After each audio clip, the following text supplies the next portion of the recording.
This conference will now be recorded.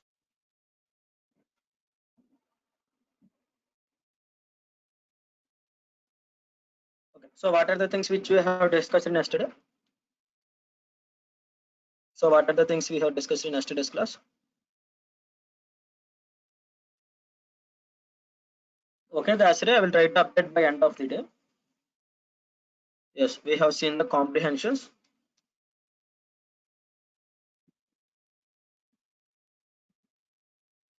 Okay. So in the comprehensions, we have seen different types of comprehensions like list or dictionary, set. Then we have seen tuple also. We can see next we have seen some like one more type of function called lambda function or nameless function, or it is also called as an anonymous function. Okay. So yes, we have seen one more keyword called pass keyword in Python. What is the purpose of pass keyword? Yes. Okay. Then we have seen the function called one of the special function available in Python for mapping the object to the required function. Next we have seen the filter.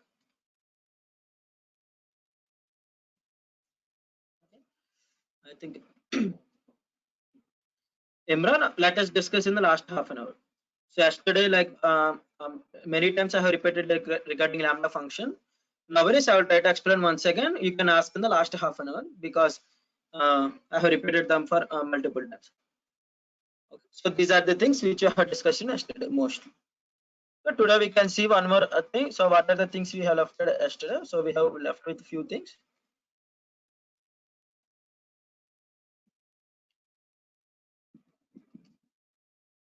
Okay, yesterday I have left with few things. So iterators. Next thing is generator. So there are simple way, but they have created for some specific purpose.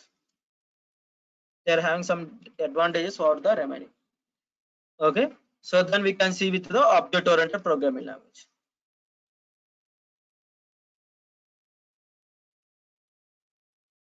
From the day one onwards, we are saying like something called class or method. So one of you are having some confusion between the method over the functions. What are the different types are available? We can see inside the object oriented programming. It is one of the paradigm in the programming languages. Okay, there is a structured oriented programming language or procedure oriented. There is something called functional oriented programming languages. So there is a paradigm or skeleton. Okay, there is also one more type of way of writing a programs called object oriented programming language. Okay, so if you are familiar with the C and C++, you should be aware of that difference between the object oriented versus the procedure oriented or structure oriented. Okay, so C++ as well as the Java are the object oriented programming languages, while coming to the C language is a procedure oriented programming language. While coming to the Python is having both the properties. It can perform the procedure oriented paradigm as well as it can also perform the object oriented paradigm. Paradigm is nothing but way of writing a programs. Object oriented programming language has some advantages, so that is why in Python also it has been implemented. Okay, we can see what are the things available inside, what are the technologies, what are the different properties available inside the object oriented programming language. Okay, I hope what are the things we have discussed yesterday, those are clear to everyone. If anyone having any doubt regarding lambda map or filter, you can ask in the last half an hour. Like I will try to repeat once again with some other examples. Okay, so now we can start with our iterators.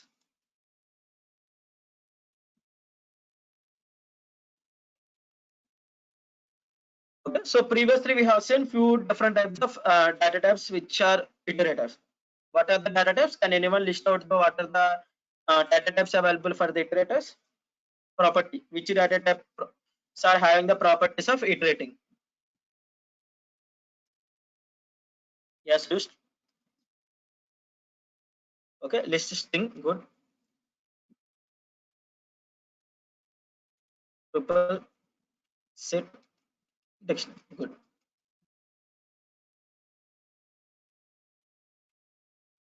Yes, all the containers having the property of iterating. Containers are nothing but the group of characters, group of elements, group of key value pairs. Okay, so these are the four different types of data types having which are having the property of iterating. Okay, for iterating, what we are doing here. So yeah, like if you want to iterate about the elements, what is the thing I need to do? If you want to iterate list, yes, good. Okay, we can iterate them over the loops, either while loop or either for loop. Okay, if you want to iterate over the elements inside those data types, what I have to do? I have to simply iterate over the loop. Okay, can I control the flow of the loop? Like for example, for some amount of time, I need to get some X number of characters. After some amount of time, I need to get the remaining amount of characters. If I'm having 100 characters in a string called S1, okay, so for few lines of code, I need to get the first half of the characters inside the string. Then after some time, I need to get the remaining half. So here break or continue, which is nothing but it will continually break, continue or break, which is nothing but it will stop the iteration or skip the iteration. Okay, but if like let me give you an example. For example, there are 100 lines of code. Okay, there are 100 lines of code. For the 50 lines, for executing the 50 lines, I need the in the first line I need to get some. There are also string called, okay, string with 50 characters. Okay, string called 50 characters. In the first for the first 50 lines, I need the 25 characters. Okay, after completing the 50 lines of code, after completing the whenever the 100th line is required, I need the remaining 25 characters.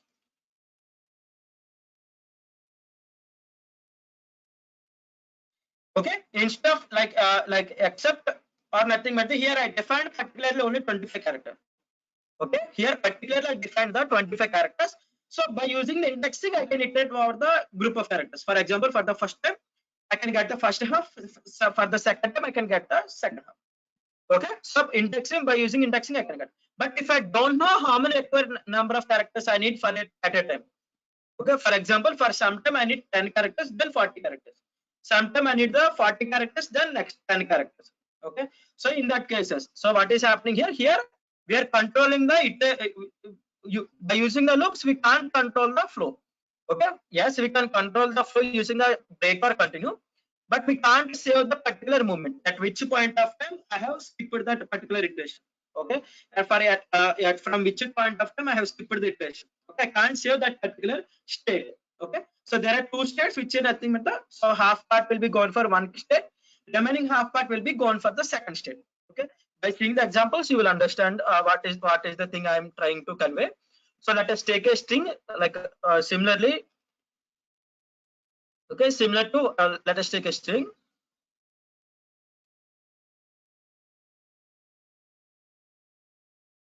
Okay, let us take a string called Python, which is having 565 characters nearly. Okay, here I have I created a string S1. Okay, so similarly, if I want to create an iterator on my own, instead of the loops, if I want to create an iterator, means what I can do is the simply I can pass as the it equal to iter of iter is a predefined function for creating an iterator. S1.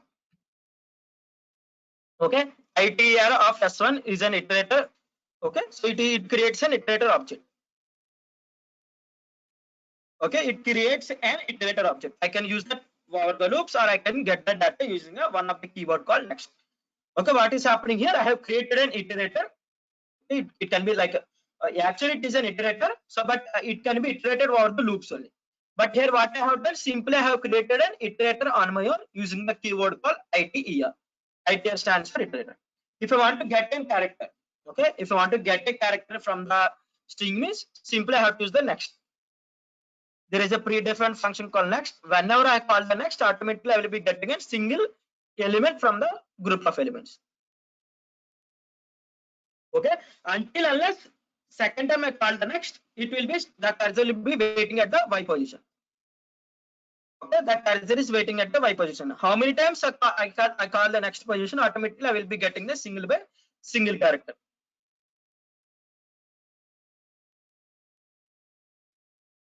Okay, so here if I want to get all the characters, means simply I have to execute this particular thing for 565 times. For example, if I want to get the first 10 characters, okay, first like or nothing but if I want to get the 10 characters, simple I can use it as the loop. I need to get 10 characters from the string. So where the cursor is located, the cursor is located at the Y position. The cursor is located at the Y position. If I want to get the next 10 characters, simply what I can do is the next of 80. I will be getting the remaining 10 characters. So total how many characters has completed? These 10 characters and these 2 characters. Total of 12 characters came to existence. Now my cursor is located at the next 13th character. Simply if I use the next of 80. Okay, next of 80 is nothing but the space. Okay, Python is and space. Next again, if I use the next of 80 means automatically what I will be getting the next character. So what I'm doing, I'm controlling the flow of execution. Okay, or nothing but the not flow of execution. I'm iterating the data when now the particular data is required. Here, what is the one of the advantages? Nothing but the so string whenever next is called, then only it consumes the memory. Okay, whenever it is calling the next, then only it will be getting into the memory. Remaining time it is in the cache memory, which is nothing but the cache memory or temporary memory. Okay, whenever I am calling the next, it will only comes into the main memory and I will be getting the data. Okay, for the loops, what is happening? I need to remember the state in the next. I need to remember the index position for the next time. Okay, if I want to get the data, what are the characters remaining? What are the after? And if I want to get the remaining characters means I want to declare a variable and I have to store the state at which location or till which position I have used the particular thing. Okay, that is the purpose of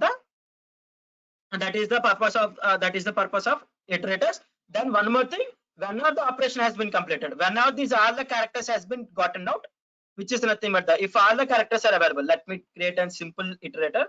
So let us create 81 ITER of Python. Okay, for example, if I want to work on a particular string called Python, okay, I need to check what are the uppercase characters and what are the lowercase characters. Okay, so if I use it the 2 strings, let us create what is happening. Okay, these 2 can be iterated over the loops. Okay, these 2 can be iterated over the loops. For example, for I in range of or nothing but the for I in 81, print I. Okay, for I in range of 81, print I. I can also use the iterative over the loops also.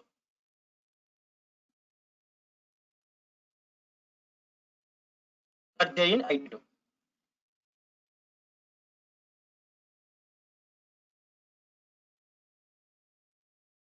Sorry, for J in 82 G. Okay, so what is the difference between 81 and 82 is nothing but the whenever the iteration is completed, whenever the iteration has been completed, automatically the variable will be deleted. If I am trying to get the variable 81, sorry, if I am trying to get the next character from the 81, automatically I will be getting an error call.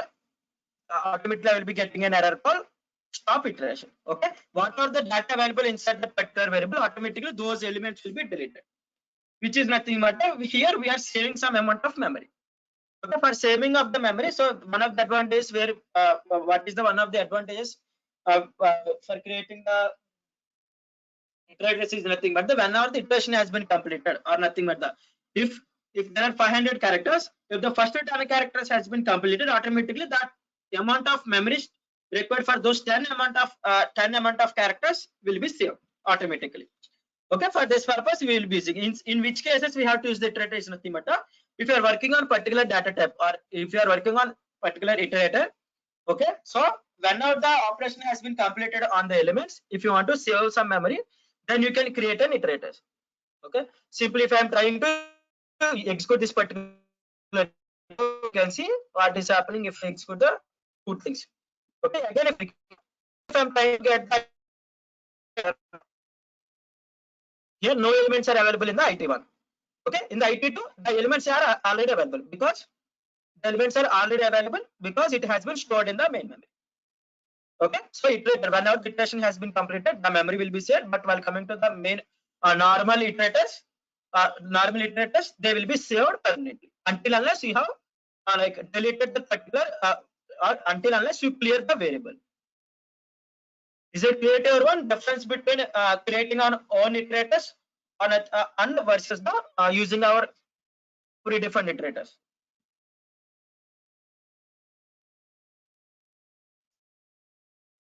Creating an own iterators. What is the purpose of own iterators? The one of the advantages is nothing but here we are saving the amount of memory remaining. So let me take one more example. Now we can say the list.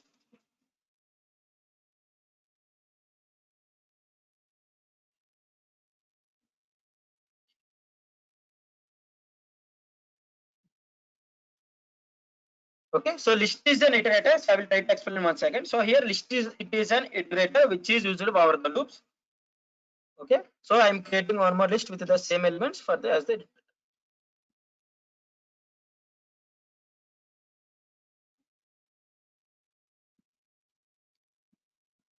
Okay, so for example, here my operation is to perform the sum all the elements inside the list.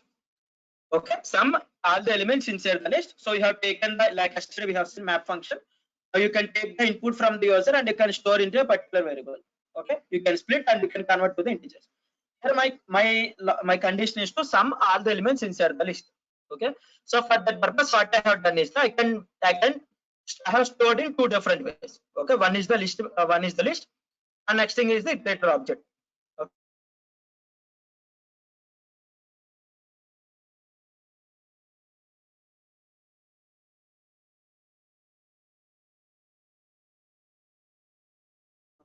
One is the list. Next second thing is the iterator object. Okay, if I print li1, one is the list. Second thing is the iterator object. Oh, yes, simple sum of li. Good. Okay. For example, if I want to calculate the multiplication of each and every element. Okay, so for sum which is simple. So let us take an example of the multiplication of each and every number. Okay, so here I have, for that purpose I have stored the data in two formats. First thing is the list data type. Second thing is the list iterator. Second thing is the list iterator object, which stores the which is saved as the memory object. Okay, so previously if you saw the difference means it is the string iterator. I think I didn't print it. So it is a string iterator. Now I have created as the string list iterator by passing the group of elements to the function called iter. Okay, iter. So for getting the data from the memory, okay, for getting the data from the memory, so we are having one for getting the data from the memory. For the iterators, we can simply use the function called next. Next of li2. Automatically, I will be getting an element from the particular thing. If I want to get the only single element. Okay, this is the one way of getting the data from the object, which is nothing but the memory object. Okay, list iterator. If I want to get the data from the iterators, we simply have to use the next. Okay, simply I have to use the next object. Next function, if I pass the iterator object means one element will be getting out. So what is happened now? So first element has been get out, which is nothing but it has been written to the user. Now the element has been removed from the memory. The remaining elements are the 2, 3, 4, 5, 6. Okay, but while coming to the list, what is happened? So all the elements will be permanently stored. But while coming to the iterators, those are temporarily stored until unless it has been called by the next function or iterators. We can also iterate the iterator over the. We can also iterate. We can also get the iterator over the. We can also get the elements iterator over the li2. So here we can't get the length of the iterator object, Imran. Okay, it is not possible to get the length of the object. Okay, simply if I use the next time, if I use the li2 dot. Next of li2, automatically I will be getting the set 2 because one has been removed from the list, one has been removed from the iterator list iterator. Now 2 has been taken out. Okay, so if I call all the elements, okay, if I taken all the elements, for example, next of li2. Okay, if I called all the elements from the list means automatically all the elements will be removed from the data. If I execute this thing for I can 3 times.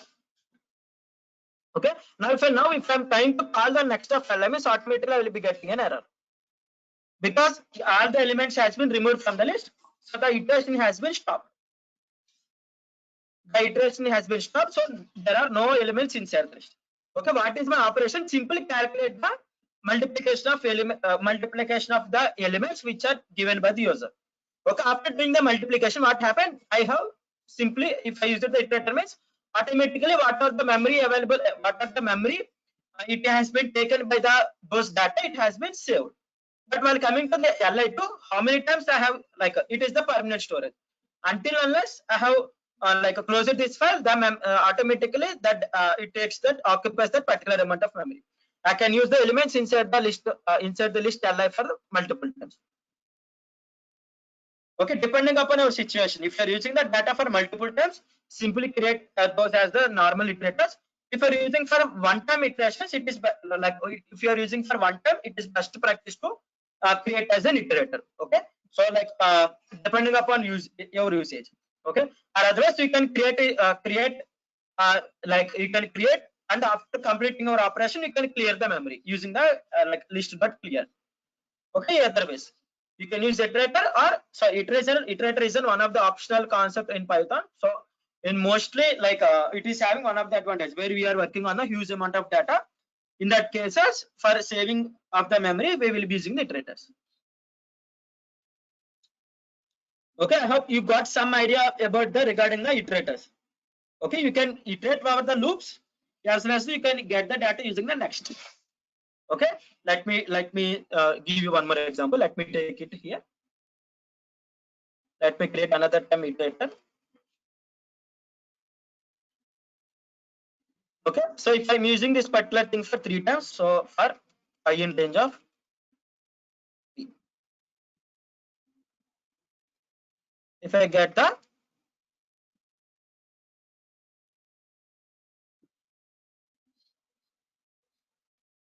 next of alpha, I will be getting the 3 elements. Okay, so all the 3 elements has been removed. Those the cursor, so the iterator variable, now the data available inside the iterator variable is the 4, 5, 6.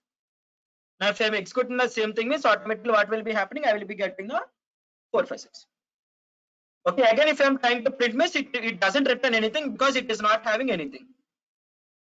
Okay, it doesn't having any of the elements, so that is it is having one of the error called stop iteration. Stop iteration is nothing but the data available inside the iterator has been completed. It can be list, it can be tuple, it can be set, it can be text. Okay, mostly we will be creating all the string list as well as the set tuple.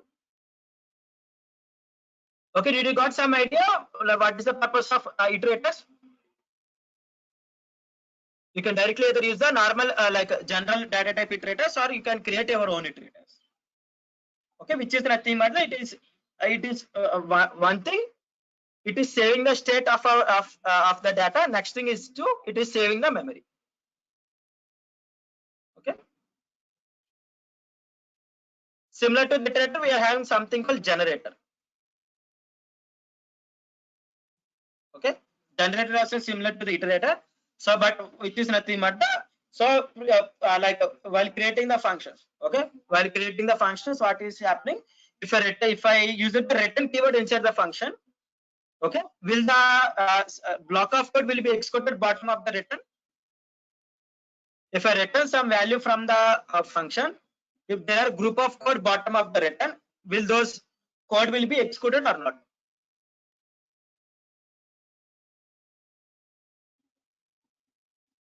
No. Okay, whenever the return keyword has been executed, automatically the function will be terminated. Okay, the function will be terminated. Similarly, similarly here what will be happening is the, for generators we will be using the generator inside the function. Okay, whenever we require this, we will be stopping the execution of the function. Okay, for example, if I'm creating a function, let us take it as an example as the gen. Okay, the name can be anything. Okay, the name can be anything. If I am having some group of data here. Okay, so this generator should send some data, which is nothing but the whenever I yield.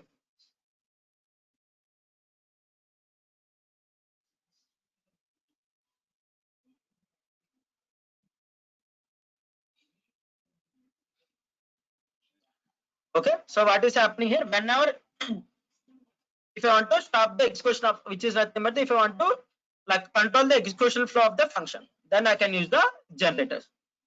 Okay.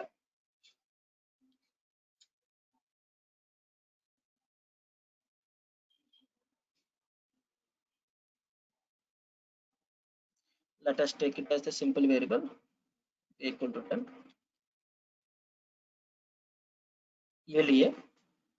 Then I have done some operation which is nothing but I have calculated the square.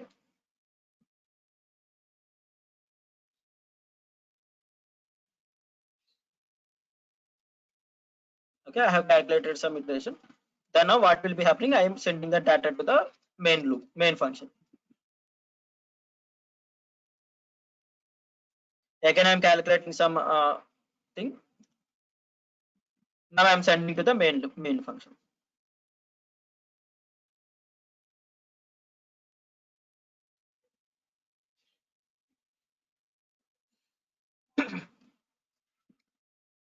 Okay, so this is the way of creating a generator. Generator is nothing but the, so here we are controlling the execution of the like execution of the flow function. It is also like it is also one of the similar to the iterator. There we are controlling the iteration. Here we are using the function. Here also we will be using the gen here.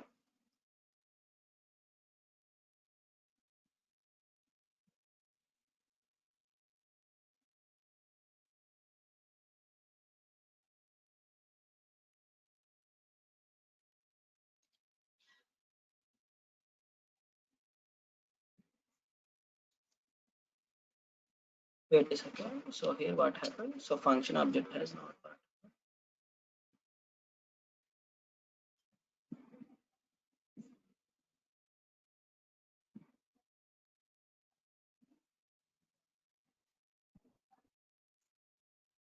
Sorry.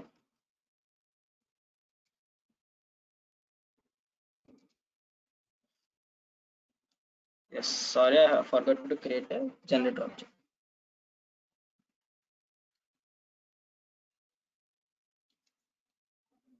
Okay, so here what I have done is the first I have created the generator object. Okay, generator object. After creating a generator object, so what happened whenever I call that particular function. Okay, so here I can simply use the next of G. Automatically, I will be getting the data which is related to the yield of A. Okay, what is returning? First it will return the 10. Okay, now the execution has been stopped at particular. Now the execution has been stopped at this particular point of. Yes, either ways we can use either creating an object to a particular variable or directly you can use that particular thing. But the one of the best practice is to create an object for inside the variable, then you can use the particular variable. Okay, both are ways are correct. Okay, now if I simply second time if I call means the what are the thing has been between the yield to yield, those things will be calculated. Now what are the operation available? So which is nothing but the 10 power 5. Now that value has been returned to the that value will be returned to the user. Now your execution has been stopped at this particular point of time. Okay, now this execution has been stopped at this particular point of time. Now what will be happening automatically? Here we are having third yield, which is nothing but it will return the data which is available. Okay, so which is nothing but the 1 lakh power 10. Okay, this is the bigger value. So yield is nothing but returning the data to the main function. Returning the data from the main function to the user defined function to the main function or main program. Return. If you use the return means automatically the execution of the program will be stopped. Or otherwise, which is nothing but I have discussed about the which is nothing but after completing the execution of the function, automatically the variable what are the local variables created, those memory will be automatically erased. Okay, as I said variable lifetime. Okay, while discussing about the variable lifetime, what happened whenever the execution of the function has been completed, automatically those variables will be deleted. Okay, but what happened here, because I have used the yield, automatically it has been the execution has been stopped at this particular point of time. Okay, after that I can do some operation, then again I can call the generator function, then I can get the data. For example, first I need to get the 10 value. Okay, so for on that value I need to calculate some different type of operations. Okay, so then after some time I need to calculate on the 10 power 5. Okay, then if I call the next means automatically I will be getting the 10 power 5. Then after that I will be getting as the 10 power 5 power 10. Okay, which is nothing but the 10 power 15. Okay, so I have got now here flow of execution has been like controlling the flow of execution. Now if I, after completing those 3 yields, if I'm trying to get the next of G, automatically what will be happening is that I will be getting an error. Okay, like the yield, there is no yield after that particular thing, so the execution of the function has been completely completed. Okay, so what are the variables? So here what are the variables we have created? All those variables will be deleted until unless second we have created the generator function. Okay, so automatically the generator function will be clear. No, we can't extract the previous data. It is not possible. We can't go back. We can go forward only.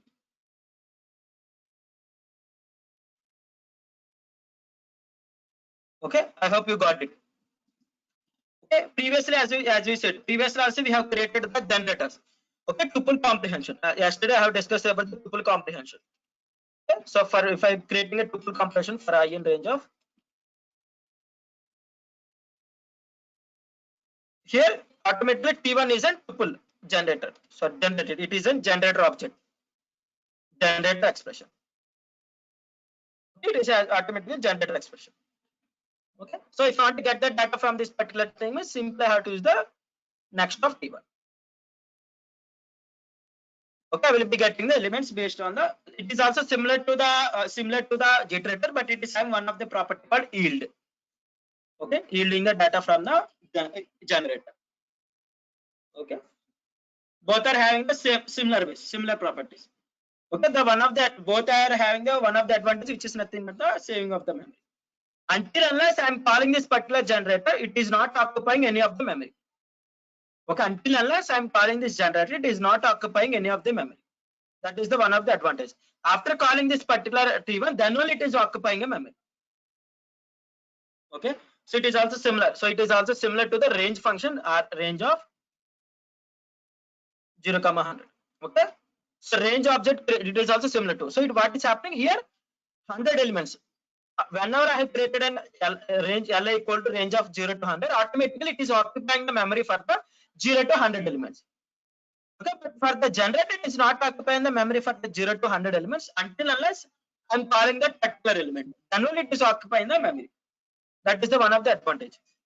Here we can't control the flow, but here we can control the flow of execution.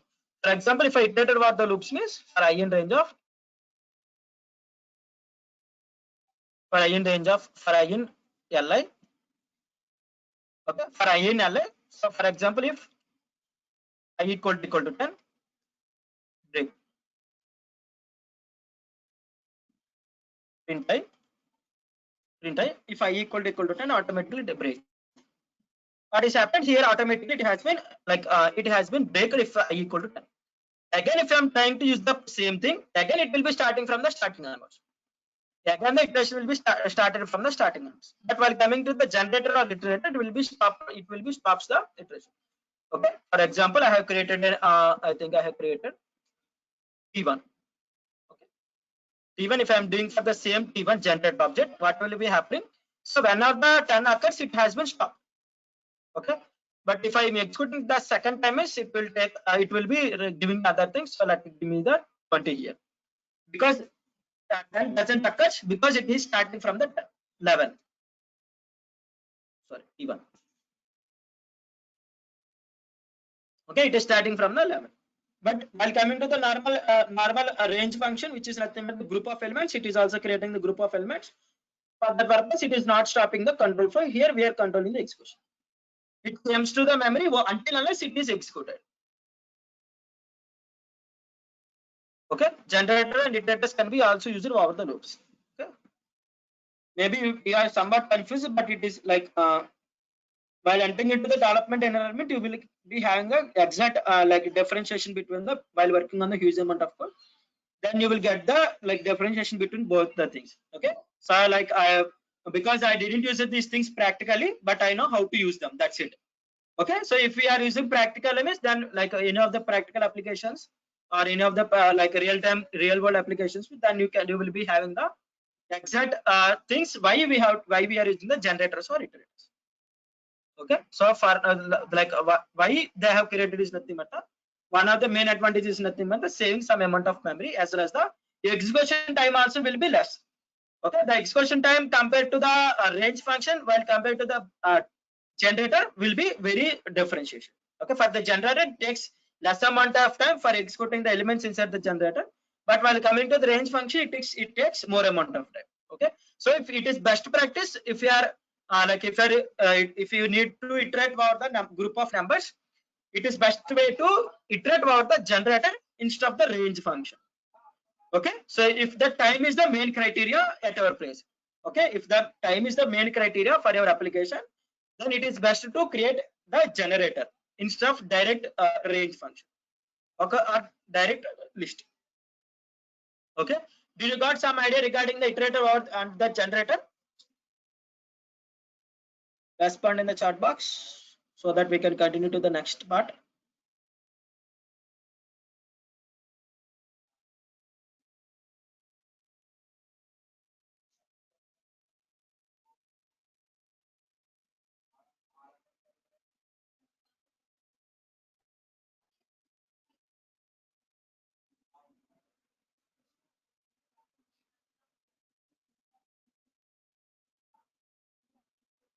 Okay, so now we can go with the one of the paradigm called object oriented programming language in Python.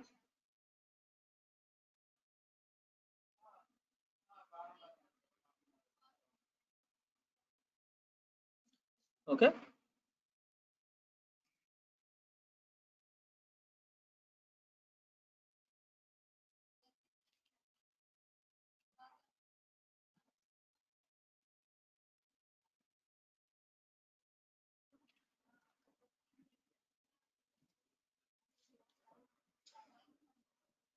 okay, so before entering into the object oriented programming language, so let us see few terminologies.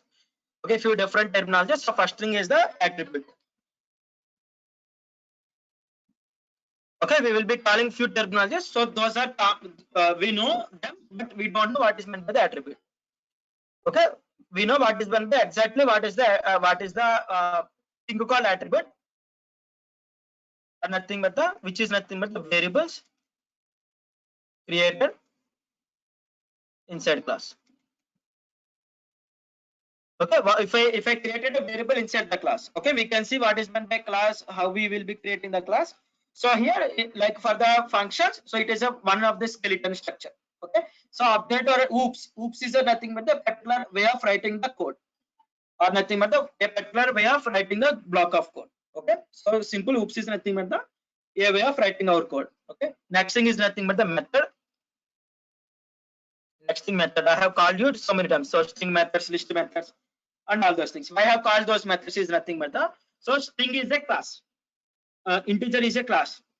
Okay, what are the data types we have discussed? All those belongs to some, like integer belongs to the integer class. String, yes, string belongs to the string class. Okay, yes, good. Okay, string belongs to the string class. List belongs to the list class. Okay, well, coming to the method, method is nothing but the function, simple, created inside the class.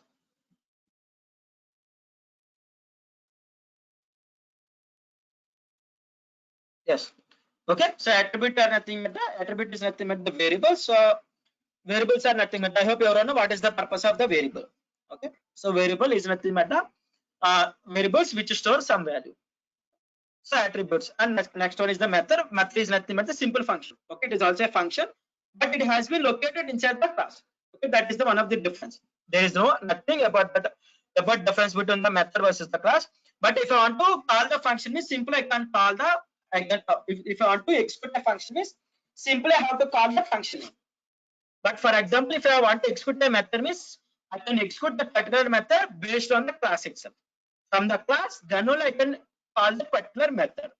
That is the one of the difference between the method versus the class. We can see today practically we can see. Okay? We have used that thing, but we don't know we don't know that thing. Okay. So here attributes are nothing but so like most of you remember. So attribute is nothing but for storing a data. But while coming to the methods, method is used for storing a good block of code. Okay, so next thing is that we will be using something called class. Okay, class is nothing but a skeleton, or simply if I want to say is blueprint. Okay, blueprint for the object.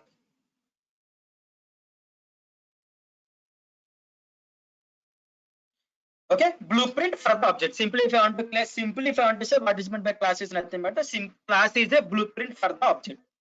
Okay, so here if I want to say in real world means which is nothing but I hope most of you heard about the blueprint.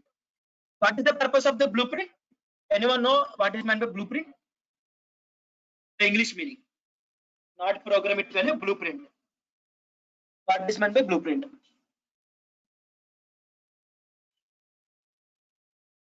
Analysis the structure, pre-planned thing, pre-planned thing. Okay, any other definitions? Simple English words you can give. Don't give larger definition. Yes, characteristics.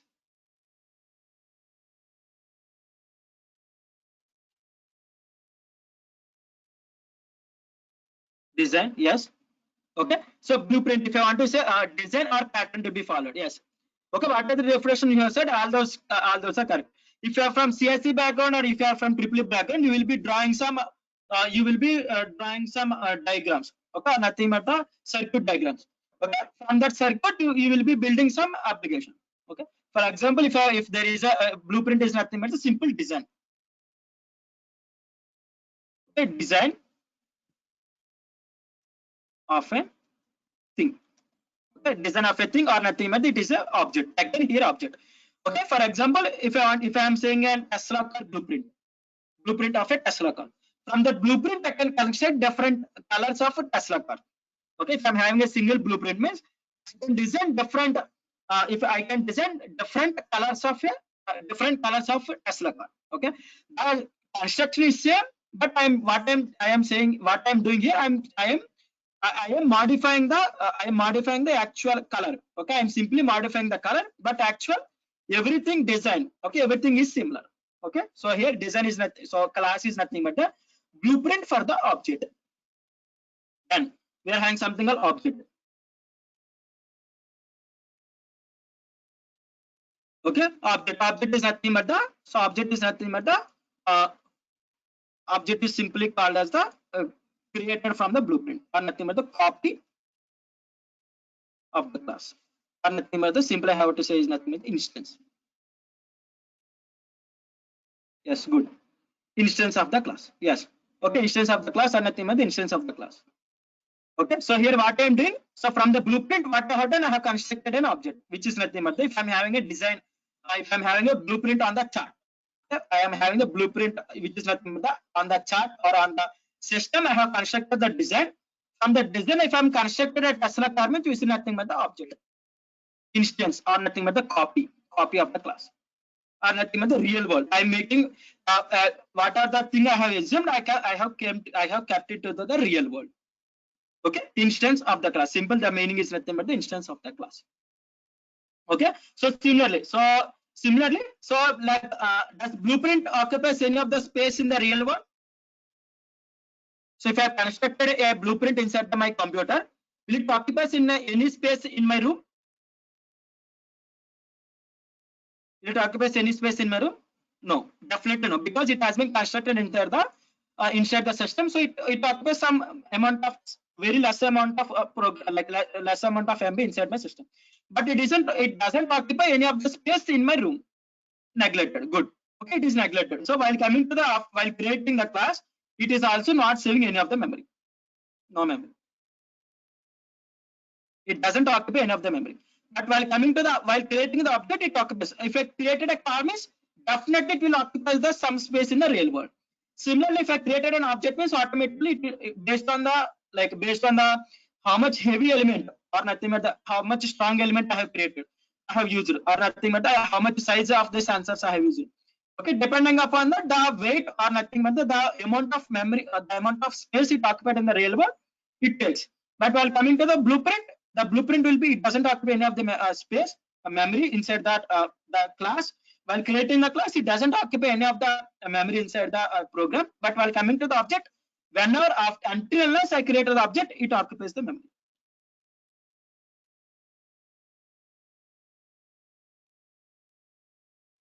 Simple. So if you want to remember these things, you can compare with the real world. Okay, so blueprint for the object, so it's called as a class. While coming to the object, object is nothing but the instance of the class or nothing but the copy of the class. Okay, so if I want to create a program in object-oriented programming language, means I have to follow some structure.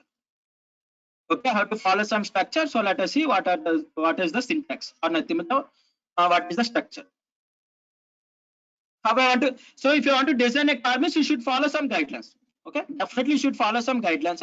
Similarly, if you want to write a program in object-oriented programming, you have to follow some set of guidelines, not guidelines. So if you're writing in that way, means then only it is called as a object-oriented code. If you are not writing in that way, means it is normal code. Okay, simply, if you are designing, if you are following some rules or guidelines while constructing the car, means it is called as a car blueprint. Okay, if you are following some car guidelines, if you are following some truck guidelines, means it is something. Okay, so similarly, if we have to follow some structure for creating a program, so let us write. Let me show you the syntax. It is also simpler. Okay, we have seen the syntax for the function. Okay, if I want to create a class, which is nothing but if I want to create a blueprint inside using the Python, means simply I have to use the keyword called class. Okay, I have to use the keyword called class space class name. Class space class name. Okay, whether it is a Tesla car, it can be like Ambassador car, anything. Okay, class space, I need to specify the name of the class. Okay, class is the keyword. Then if I want to define some description of the class, which is nothing but if I want to write some title up for the design, so I can use the docstring. Simple, like similarly we have seen previously. So docstring, which is used for getting, for knowing what is the purpose of that particular class. Okay, so here actually we can create attributes or methods. Okay, attributes or methods. Simple. Okay, so this is the construction of a class or nothing but this is the construction of a design. Okay, so what is the thing? So if I want to create a class, means I have to use the keyword called class and I have to specify the class name. Okay, so there are not specific guidelines for defining the class name. Previously we have seen peptide guidelines. Okay, peptide guidelines. If you are using every name should be the lowercase characters. If you are specifying two different things, means you have to use the uppercase character. Sorry, if you have to separate with them with the underscore. Okay, so different guidelines. So there is no specific way of creating a class name. You can follow these guidelines or you can create on your, you can give that class name on your own. Okay, so here attributes nothing but you can create the variables. So attributes is nothing but the variables created inside the class. Then methods, method is nothing but the like function created inside the class. Okay, so that is the structure of defining a object-oriented programming language in Python. So now we can see there are also other types of method and other types of definitions. So now let us see. Okay, simple. Now let us see. Let us create a class. Okay, so here I like it. Today we can create let us create a structure for the student data, a particular student data. Okay, particular student data. I hope you all know what are the details contains inside the student. Student contains name, roll number, college name. Okay, college name or nothing. Let us create an ID card of a student. Okay, what are the details available inside the ID card? So simple card, which is nothing but the if I'm designing the how the ID card should be defined, so that is the blueprint. If I'm creating the ID card for a particular student, means it is nothing but the object. Okay, so now let us see student. Okay, so here mostly what is the happening is nothing but the most of the people. So in the developer world, what they will do is for differentiating it as the class, they will be doing is they will capitalize the first character. It is not a mandatory thing. Okay, it is not a mandatory thing, but it is best practice like in the real world, because most of the developers are following some guidelines. So it is best practice to create, because Java, I think in Java it is mandatory to give the first character as the uppercase. Like I'm not that much familiar about the Java, but I had somewhere.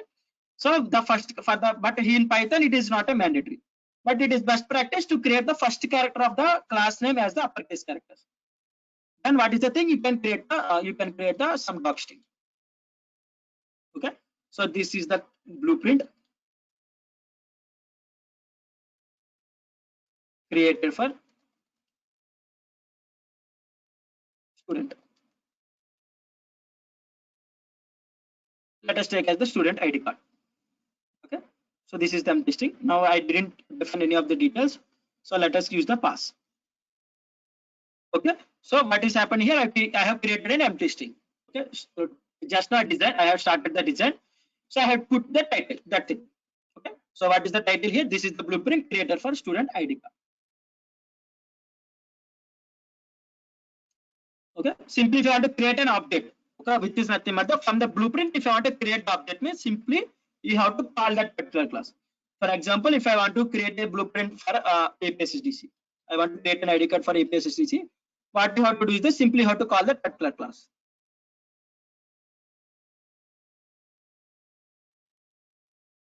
So pass is nothing but if there is no that, like while defining the functions and while defining the loops, if you are defining, so simply if you are defining means if you are not writing anything inside that particular thing means simply you can use the pass.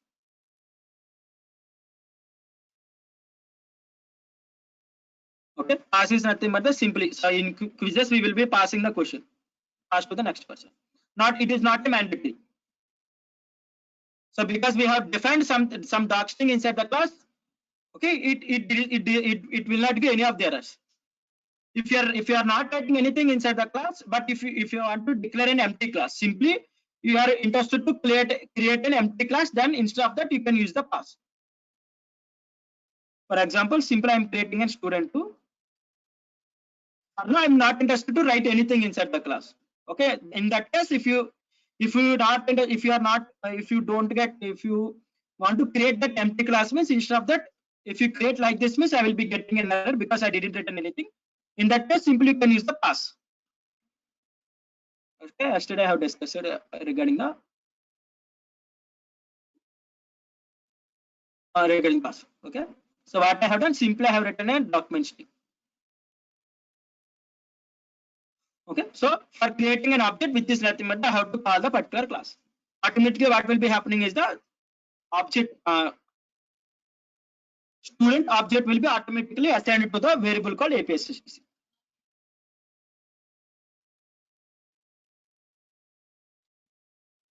One object will be created, student object at particular memory, some XYZ memory, the object has been created. Okay, so some object has been created, APSSDC. Okay, so this is the way of creating a simple class, a simple blueprint, simply giving a title.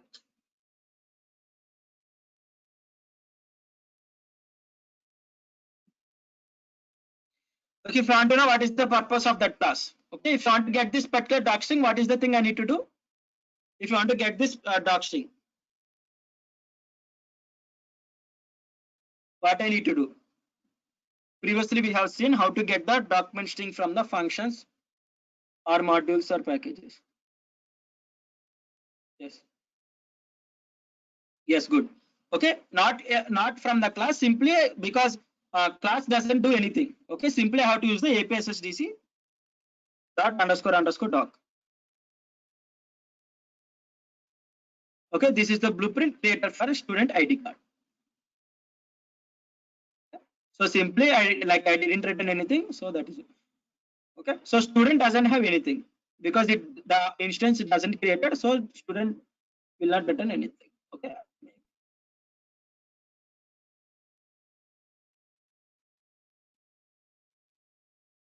Okay, either I can call from the student or I can call from the object. I'm getting the document string.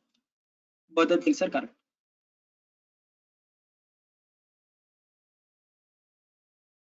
Okay, now we can start. What is the if these 120 plus students are from the same college? Okay, if you want to create the ID card for every student, what is the common thing will be available? If you are from same college, same branch, what are the common things available for each and every student? Now we can update the class.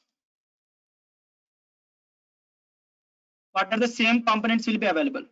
Same that will be available for on the ID card. Yes, college name, college code, name. So if you are from same college means yes, course. Okay. So for that purpose, what I can do is that here I will be creating a variables. Okay. Here let us create a variable called college. So for example, if you all are belongs to the APSSDC college, for example. Okay. For the branch, so like you are from different branches, let us take as the data science branch. Okay. I hope these details are yes. College address will be also same on each and every same for each and every. Let us take. So like so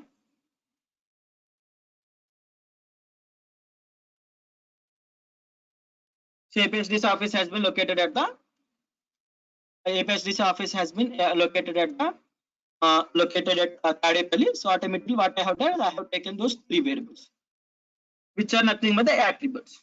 Okay. So if I want to get those details, simply what I have to do is, so first of all, I need to create the APSSDC and I'm allocating some student. Okay, which is nothing but the one ID card has been created. So I want to create the second ID card. Second ID card has been created, which is nothing but the two objects are created. If you want to get the data from the from the class, okay, from the class means simply what I have to do is the APSSDC dot college. Okay, APSSDC dot college. If you want to know for which, let us take instead of APSSDC, let us on CD2 of writing as well as of remembering.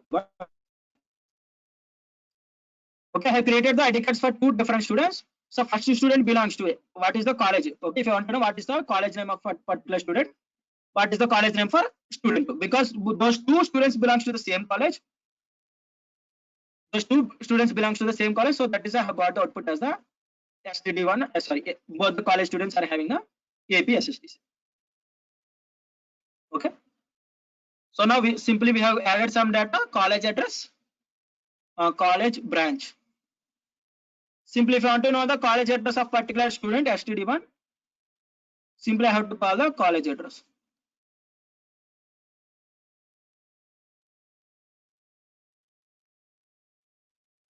I'll be getting output. So whatever the data I have stored inside these attributes, okay, these attributes are nothing but the class attributes. We can see there are also two different types of variables or attributes. These are called as the class attributes or class variables.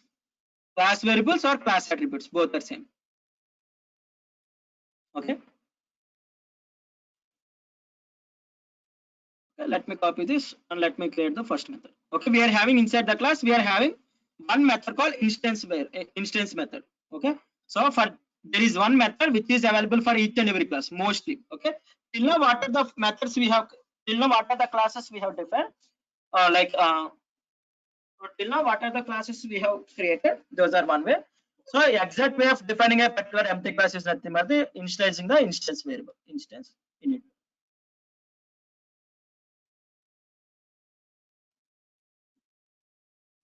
Okay, let us print. Okay,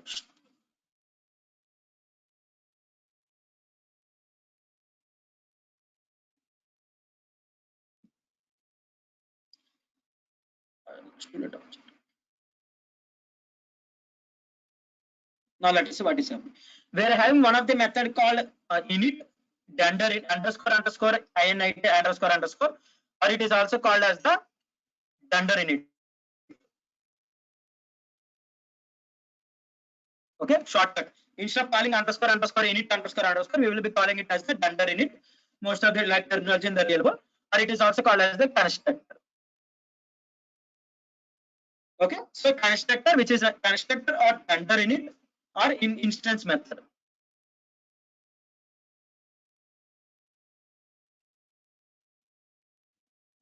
Okay, so dunder init, constructor or instance method, both those three defines the under dunder underscore underscore init underscore underscore. That is the method which is automatically executed. Yes, initializer. Yes, it is also called as the initializer.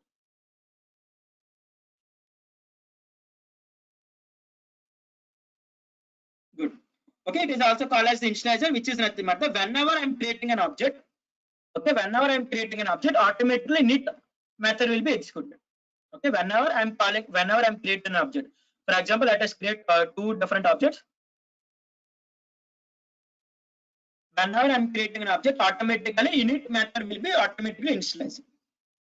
And I think but this init method will automatically executed. Okay, so that is for showing you the difference. What is happening? So I have written one print statement, student object is created. Say how many objects I'm creating? Two objects I'm creating automatically. Two times I will be getting the output as the sorry. Okay, so here init method will automatically takes one of the variable default argument, which is nothing but the self. Okay, what are the methods we are creating inside the class? Each and every method take one default variable called self. Okay, self is the variable which takes we need to definitely define inside the inside the methods in classes. In each and every method we have to define the self. Okay, so like what happened now? Automatically whenever I call the particular whenever I created an object, automatically init method has been called and I didn't call the init method. Whenever the init method has been called, what happened? Automatically what are the statements block of code written inside the init method, those things will be executed. Okay, init is one of the method which will be executed automatically whenever the object has been initialized.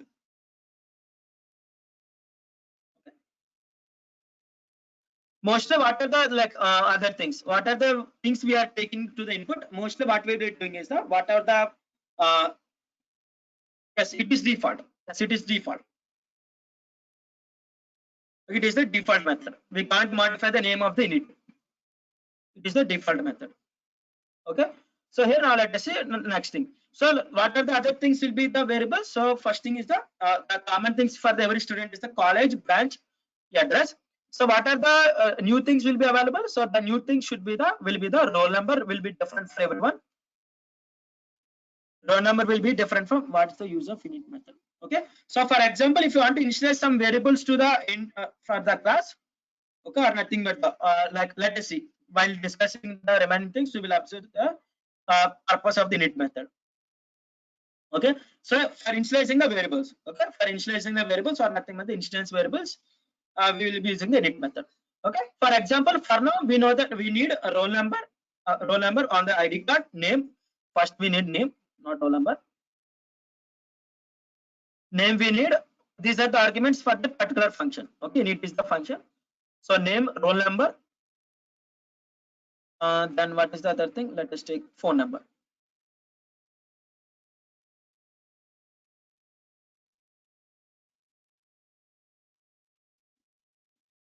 Okay, so these are the arguments for this init plus. I am passing these arguments. Definitely, I need to pass these arguments. Now let us define this particular thing. For now, okay. Okay, so let me print.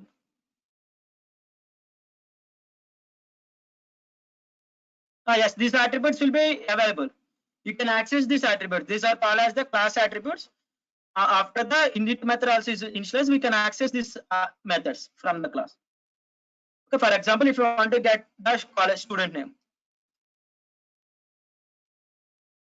college, I can get that college name. Okay, those attributes will be remain same. Okay. So what are the arguments I need to take? What are the arguments the class should be taken? Those arguments mostly we will be using the inside. We will be taken inside the init method. For example, for now I need name, roll number, mobile number. So what is happening is that so those arguments are passed to the init method. So these what are the variables I'm creating now? Those are called as the instance methods. Sorry, instance variables. Self dot name equal to name. Self dot roll number equal to roll number. Self dot mobile number equal to mobile number. Okay, I am creating one more type of variables. These variables are called as the instance variables. Instance variables are the variables which can be accessed at any which all the methods inside the class. Okay, instance variables can be accessed. Instance variables can be accessed in entire class in any of the method inside the class. Okay, in the, like you will see the difference between the class variables versus the instance variables. Okay, so here what I am doing here, self is a parameter, default parameter for the methods created inside the class. So self dot name, the name variable name can be different to the original argument. I can create capital NAME also. Okay, so the name should not be common. They can be different or they can be common. Okay, so for what I'm doing here, so let me create it as the flower bracket. So simply what I can do, so here self dot.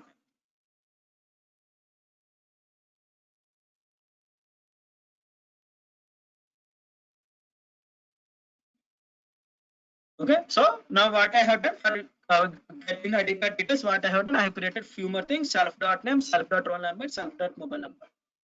Okay, I am taking three more variables: name, roll number, mobile number. The common things are college, branch code, college address. Okay, now let us see the difference between the class variables versus the instance variables. Okay. Now let me create two variables similar to the above one.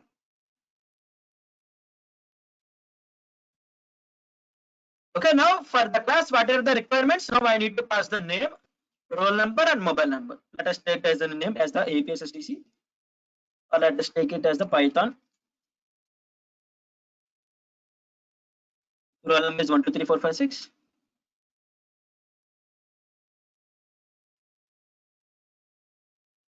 And the mobile number is the 9876543210. Let us take the second variable data. 789987 as the roll number. Second thing is the mobile number of the 12345678990. Okay. On the blueprint, I'm creating the two different ID cards. Student 1 ID card, student 2 ID card. Now let's see what is happening. I have created two different variables. A Python object is created because I have passed the name, whatever the name I have passed. So for ease of understanding, previously both of them we have got as the student object is created, student object is created. For now, what I have done, so if I pass the name is, I will be knowing whose ID cards has been created, whose ID cards are not created. For now, Python ID card has been created, Python data ID card has been created. Okay, so I can access the attributes. I can access all the attributes from the student one. If you want to know the student one name, okay, student one name is the Python. If you want to know the student two name, okay, so student two name, which is nothing but the data. Okay, because I have passed the two different data. I have created two instance variables with the two different data. Like, and if you want to know the student one college name,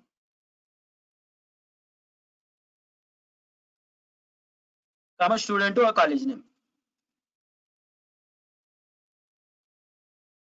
Okay, so those two are common because class variables are similar.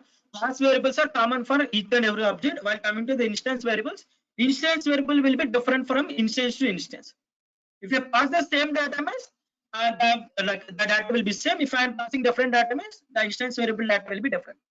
What are the data I am storing inside the instance variable? Those data will be different.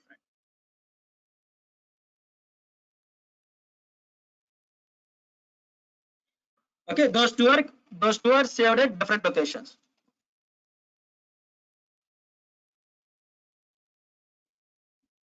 Okay, student object, it is also belongs to student object. BCC 1C730. It is also it is also belongs to the student blueprint, but it is located at the BCC 1760.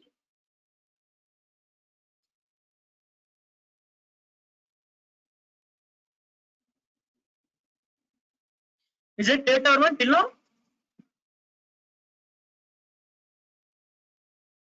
How to get the attributes? How to get the data from the class?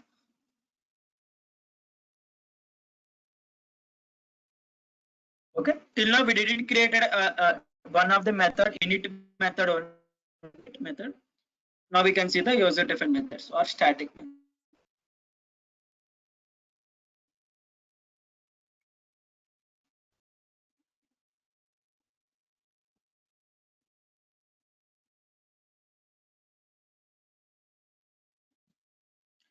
Okay, so let us copy the same thing. Now let us create some methods inside the class. Okay, so this is the instance method. Now if I want to create some user defined methods, I can create. So for example, if I want to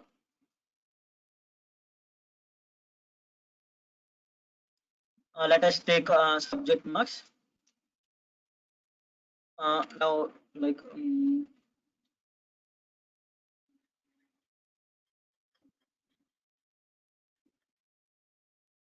okay, so now let us add some subject marks. Okay, till now we have created as the ID card. Now we can create as the progress report. Python marks. Okay, Python marks. Then we can also create the Java marks. Okay, there are two subjects for the semester, Python and Java. For that purpose, I'm creating the student progress card. Okay, student progress card. Let me create student. Okay, so student data for that purpose. What are the things? On the student data, these things will be available. So roll number, name, mobile number will be available, college address, branch, and college. So for that purpose, what is the thing is if you want to calculate the average. For calculating the average, what I'm doing here, I'm creating a variable. I'm creating a method called average. So it takes one of the argument of self. Okay, we should definitely pass the self parameter for each and every method which is created inside the class. There are other type of methods available which doesn't take the self. Okay, we can discuss. Okay, so one of the arguments self, if you want to calculate the, so I can access the instance variable around any of the methods created inside the class. Okay, if you want to calculate the average, so avg equal to, I hope everyone know the average formula. Okay, so self dot python. Sorry, these are the variables.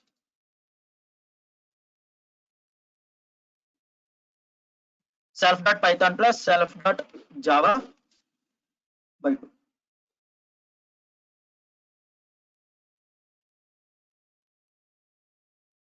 Okay, so by 2, if you want to know, the grade, okay, if that particular candidate is pass or fail.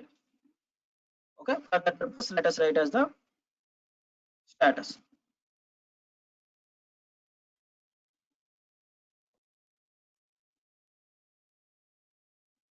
Let's create two different variables, Python status. If self.python greater than 40,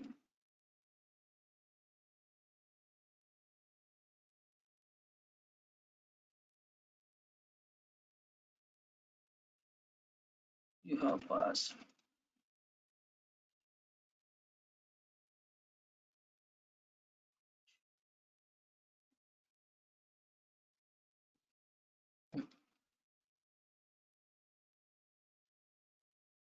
So greater than or equal to, if 40 marks got means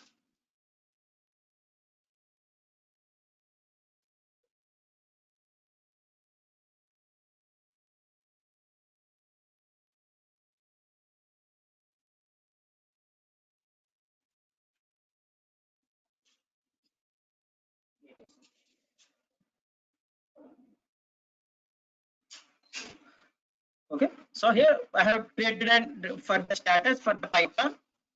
Let us also create the status for knowing the status of the particular subject. Okay, so if a particular student want to know whether he have passed for the Java subject or not, Python subject or not. Sorry.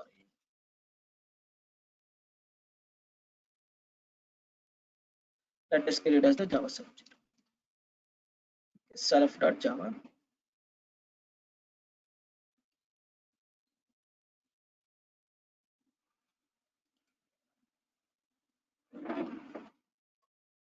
Okay, Java subject. So self is the default parameter which is available, which is used in every method created inside the class. It is default. Okay, it is the mandatory thing. We have to pass the self parameter. Okay, if the self parameter is available means we can access all the instance methods. Sorry, instance attributes. We can access all the instance variable which are created inside the init. I can access mobile number. I can access the roll number. I can access the name. I forgot to create a Python self.python equal to Python. Self dot Java equal to Java. Okay, so what are the attributes I have created inside the init method? I can access all the methods, all the attributes outside the particular thing. If I didn't create the Java instance variable, means I can't access this Java variable at a particular method called Java status variable. Okay, I can also take the new input from the user. I can also get the new data, not only the self argument. For now, let us see self. Okay, so what I have done, I have, for knowing the status of a particular student, for calculating the average of the student, I have created as the self. So I didn't take in the input. I didn't take in the marks of the student for calculating the average. For knowing the status, I didn't take in the input from the user. As the marks, I will tell you the either you have passed or failed. Simply what I have done, what are the data stored previously, by using that data, I'm saying whether the student is passed in Python subject or passed in Java subject. Okay, simply I have created like this. Okay, so on my own, like what is the thing I have like got it, I'm narrating the same thing. Okay, so student progress report. What are the things I need to pass now? I need to pass, definitely I need to pass the name, roll number, mobile number, and also I need to pass the Java marks, Python marks. We can take marks here instead of self. Yes, we can also take the marks. Okay, for now let us use the self. After that we can see if like for example, if there is an add-on mark. Okay, one question I have given in the wrong format. Now let us in the next part. Okay, so similarly we can create the method objects for both the students. Okay, simply what I'm doing here, simply I have to pass the marks. So let us create first student secured 65 marks. So he is good at Python and he is bad at Java. And student 2 is good at he's bad at Java, Python. He is good at Java. Okay, Python student progress report has been created. Data student progress report has been created automatically. Now, if I want to know what is the average of that particular student, okay, if I want to know what is the what is the average marks secured by the student 1, what is the thing? Simply I have to call the average. Simply I have to call the average. Sorry, I didn't return the average.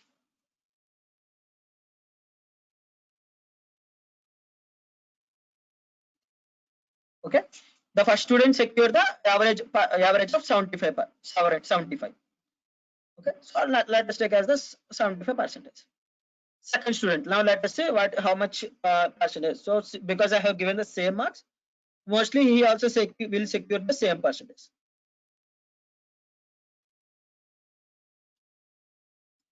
Okay, if I want to know whether the particular candidate has been passed or not, for example, now let us see the marks.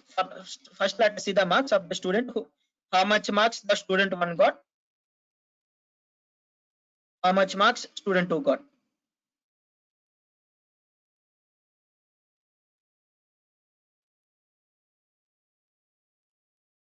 Student 1 got, student 1 got marks of 85 marks, student 2 got Python in 65 marks. Okay, I can access the data of the instance variable outside the class also from the object. Okay, simply if I want to know whether the particular candidate has been passed in Java subject. Okay, std1 dot Java status. So whether that particular student has been passed or not. We know that I have passed the both the students. So I have got an output as the particular student has been passed.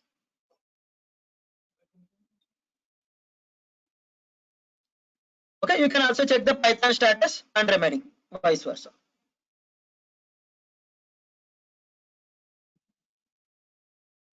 Okay, so now let us take the things. Okay, so now let us update the same class. So we can also take the new arguments. We can also take the new arguments for the methods which you have created. For example, for the Python status. So the Python I have given one subject wrong. Okay, I have given the one subject wrong. So for that one question wrong, one question I have given wrong. So I have for that mark I need to add that marks to the particular subject. Okay, I need to add the particular marks for the particular subject. So let us take as the add-on. Okay, let us take the variable as the add-on. So now what we can do is the here I need to check by adding the variables. I can modify. So for example, if there is an add-on, simply what I can do is the self.python plus equal to add-on. Okay, what I'm doing here, I'm updating the Python marks. Okay, if there is no add-on means I can pass the marks as the 0. If there is an add-on means I can pass as the 1 or 5. What are the marks I need to add? Similarly, here also I am taking the one variable as the add-on. So here let us take it as the Java.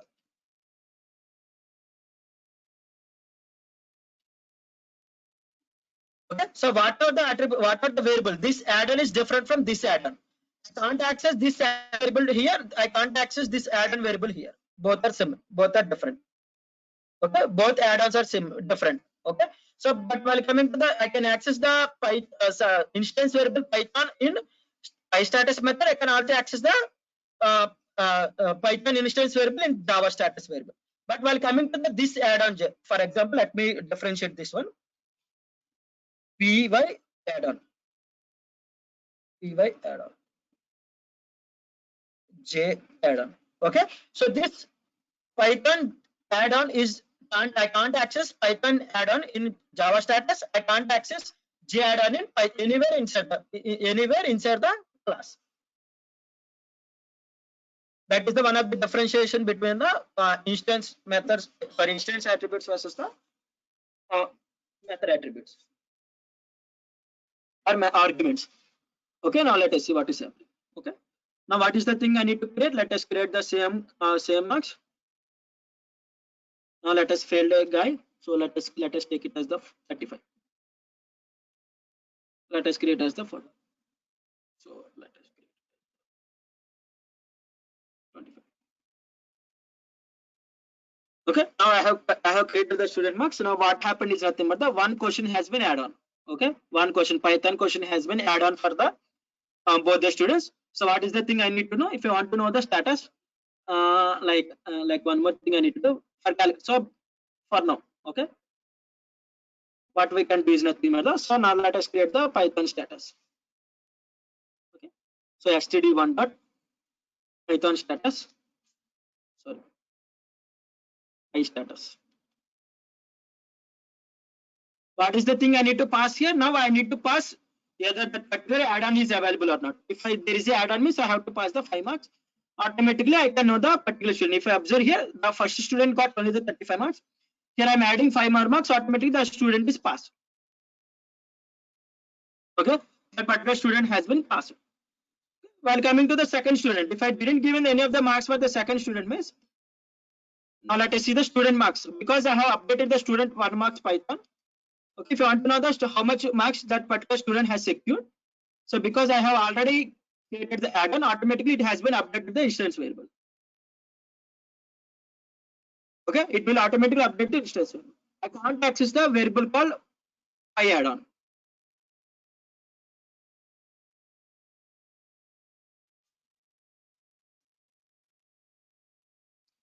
Okay, okay, I can't access the variable called Py add-on anywhere outside the method or other than that particular method.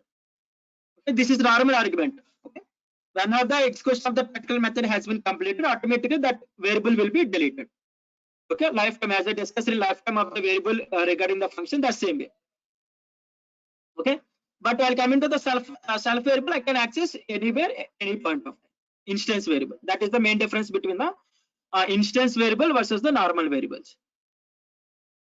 Okay, so if I pass the second student guy, for the second student, like he didn't attempt at that particular question, so I'm not giving any of the marks. Automatically he is already passed, so I will be getting an output as the particular student has been passed. Okay, everyone understood till now? What are the things I'm trying to say?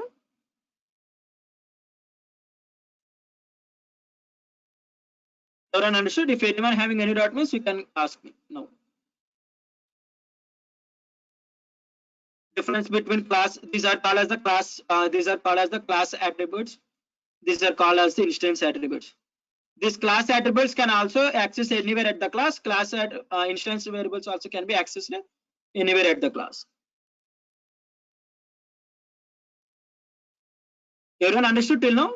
Please respond in the chat box so that I can continue to. I can move to the further.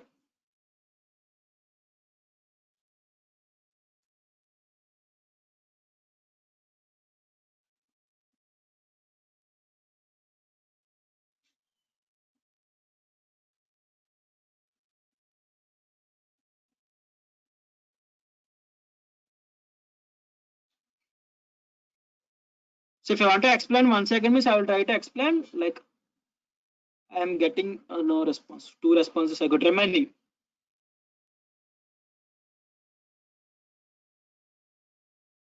Okay.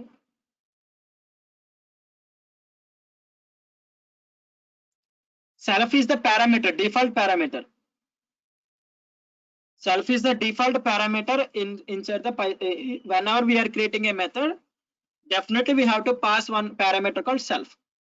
Self is nothing but the like address of that object. Okay, self is nothing but the self is storing some address of the object. Okay, so self you should define. If you want to say what is meant by self is the default argument for every method inside the class. Okay, that's it.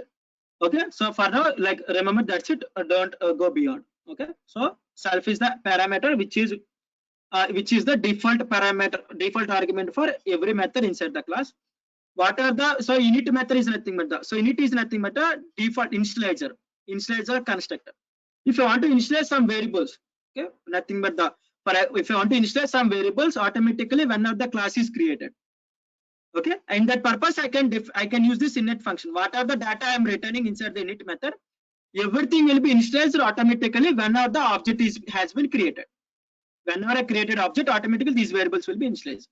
Okay, so you can ask whether definitely I need to give name, roll number, mobile number in the init method. No, there is no definitely. You can create one more method for student data, and you can store in that particular. In that particular thing.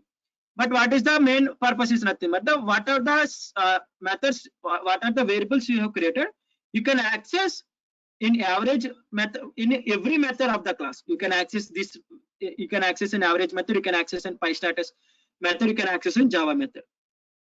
Okay, but while coming to the what are the attributes you have created inside the other methods like Py add-on or Java add-on, these are restricted to that particular method. These methods can't be accessed in other methods. Okay, these methods are restricted to which is nothing but the global variable, local variable. As I discussed in local variable and global variable. So these are called as the local variables.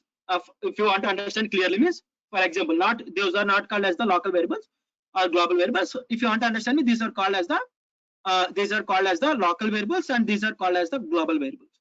Okay, so instance variables are different for object to object. Class variables are same for each and every object. Okay, you can access class variables as well as the instance variables anywhere in the class, except few criteria. I will tell you in which cases you can't access the class attributes, sorry, instant attributes. Okay, while coming to the Py add-on, what I am doing is I am creating an argument for the PyStatus which takes from the user. So Py add-on is used for adding a mark. For example, if any of the question is wrong given by the teacher, so what they will do, they will add the 5 marks. Okay, that is the purpose I have taken as the Py add-on. But while coming to the can't access normal variables or nothing, normal arguments outside the class. I can access the instance variables outside the class. Okay, is it clear to everyone? Kaswa and as well as the Bhagyalakshmi. Sorry, Snehavalli. Okay, so that is the thing. So I can also update, I can also modify the variables. For example, at starting I have given the, at starting I have created the, at starting I have given the Python max as the,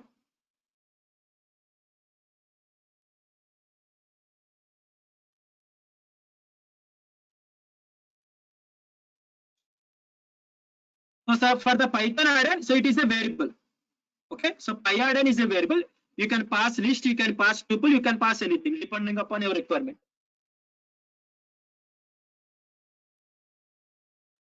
Okay, so pi add-on is a if you are passing integer means it is single argument. If you are passing list means you can pass the group of elements depending upon your requirement. So pi start, yes, pi status is taking the only single argument, not two arguments. Okay, only single argument. Self argument automatically will be passed automatically whenever I created the object. Self parameter automatically initialized. Okay, after initializing the instance method.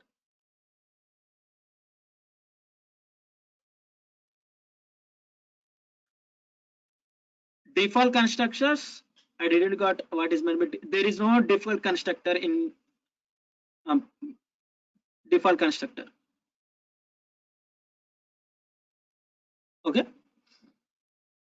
Now, if I want to update a particular variable, okay, I have created the name as the data. Unfortunately, the student name is the data science, but I have forgotten and give it as the data.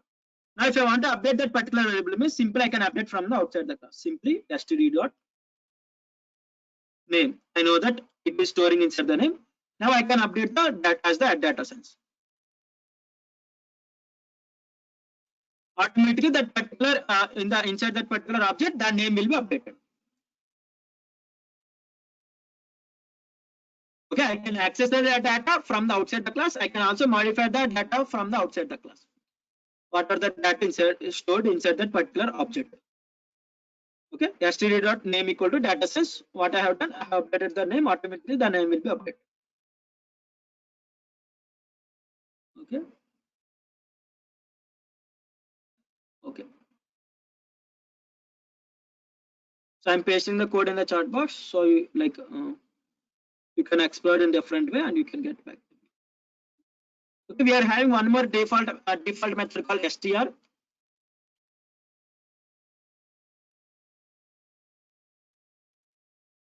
Okay, we are having one more method called str. Let me show you what is the purpose of the str.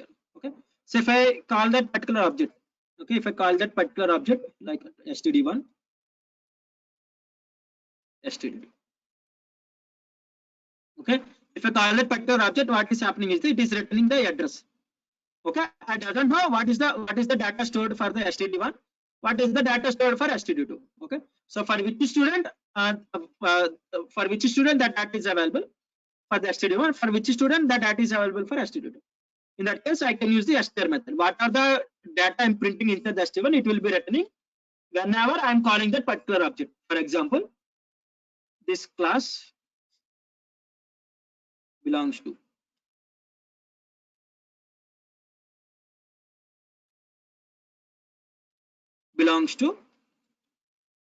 nothing but this class. In this class, let us say this class belongs to student name.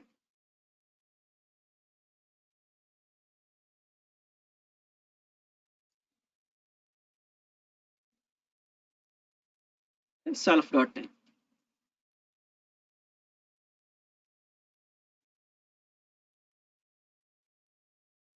Okay, so after creating an automatically, now let us see what is the difference between previous thing and now. What is the purpose of vendors str? Okay, Python object has been created, data object has been created. If you want to know what is the after some time, I don't know, I have forgotten whose data stored in std1 and whose data stored in std2. Okay, previously what I have done, if I call std1 and std2, I got a memory address. But from that memory address, I don't know what is the thing available inside that particular thing. Now, if I use the same thing, means std1 comma std2, what will be happening is the instead of print, I have to return. Sorry.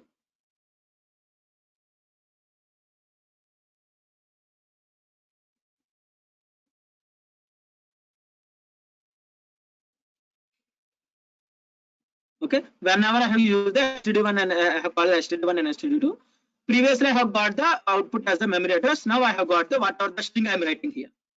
Okay, so for ease of remembering what I have done, this class belongs to name. Okay, this class belongs to name. Automatically what happened? Automatically those data has been written. Instead of the memory address, what are the data available? It has been written to the user.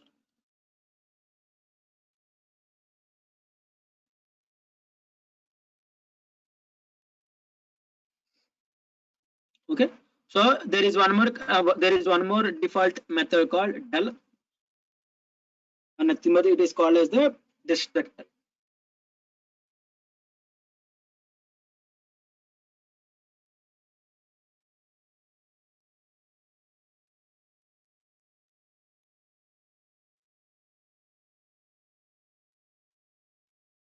Okay, it is called as the destructor.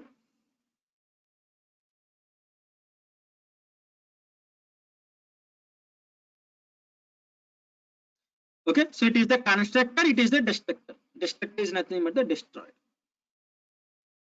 For example, let us see what is the purpose of del and under del. Okay, print data has deleted. Okay, dot format self dot.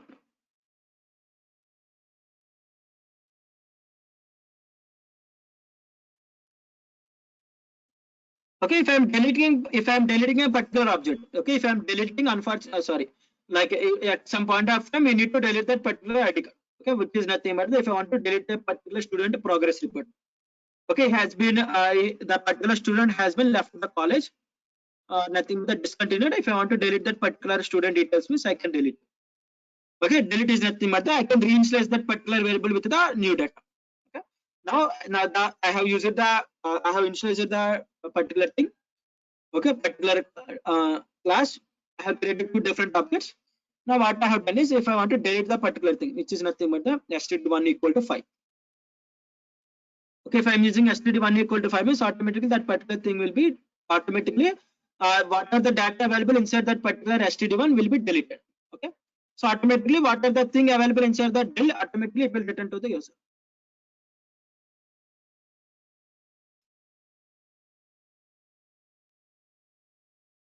Object is not callable.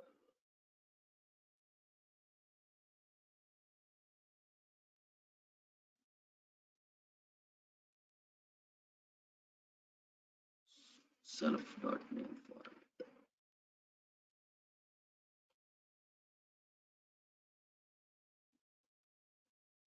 Let us initialize this thing.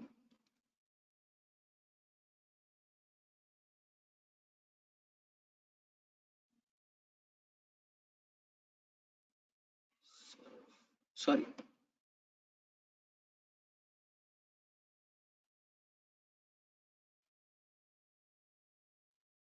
Okay, so what happened? I'm reinitializing this std1 variable and std2 variable. What is the thing I will be getting is the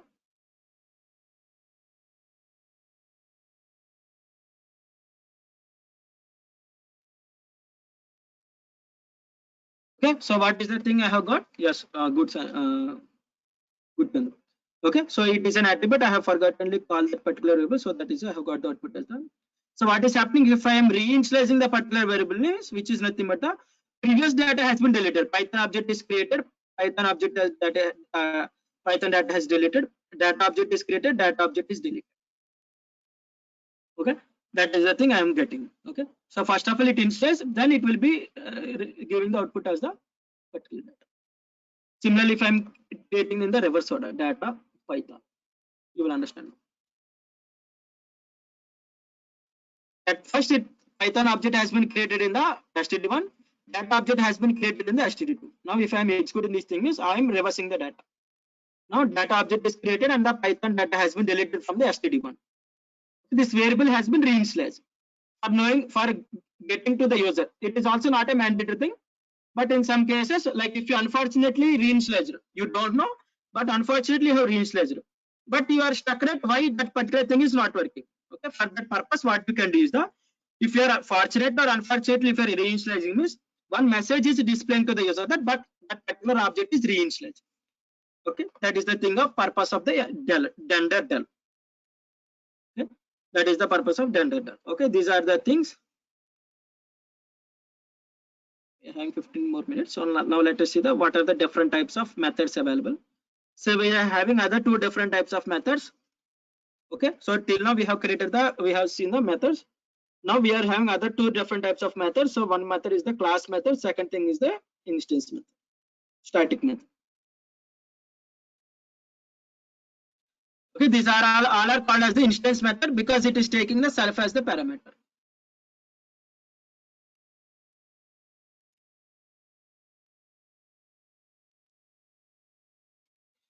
Okay, instance method, class method, static method.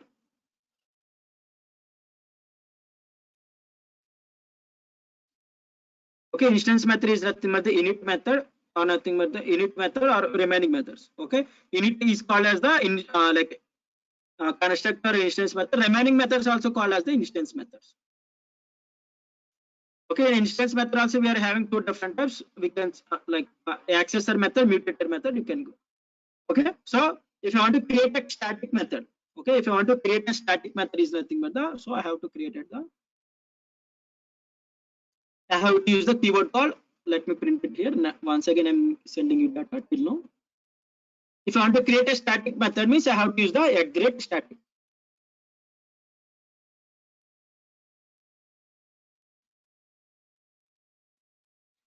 Okay, if I want to create a static method means then I have to install, I have to call that particular thing @ static method, which is a method. So now I can define what are the method I have created bottom of that particular line. I can say that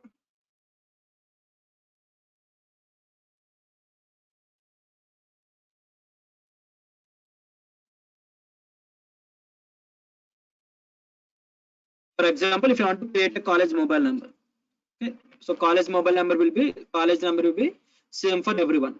Okay, so now let us take it as the return 1 2 3 4 5 6 7 8 9 0. Okay, I can get the college number. Okay, I can get the college number directly from the class. I can get the college number directly from the class instead of creating a, no need to create any of the object. Okay, no need to create any of the object, directly I can get the method, that particular method from the, directly I can get the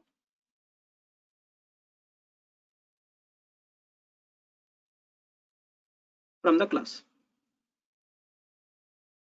Okay, I can't access the methods. Okay, I can't access other methods because every method is taking the self parameter.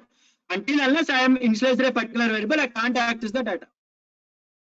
Until unless I am initializing a particular variable, I can't get that particular data. Okay, that is nothing but the class method.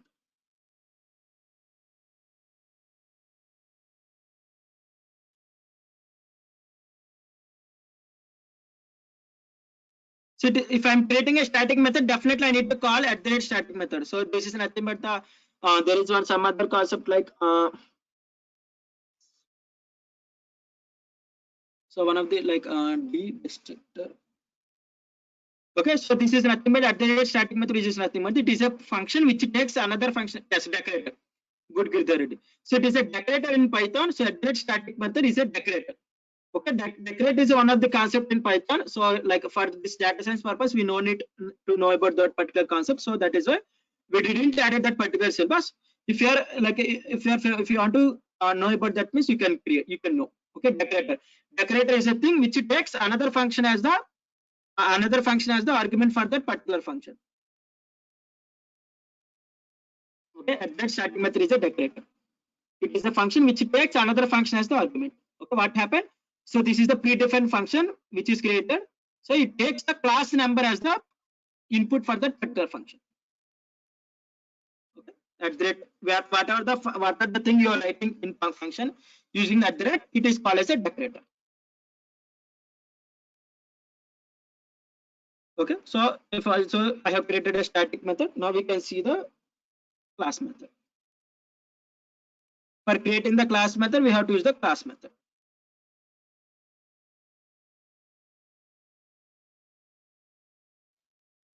Okay, class method.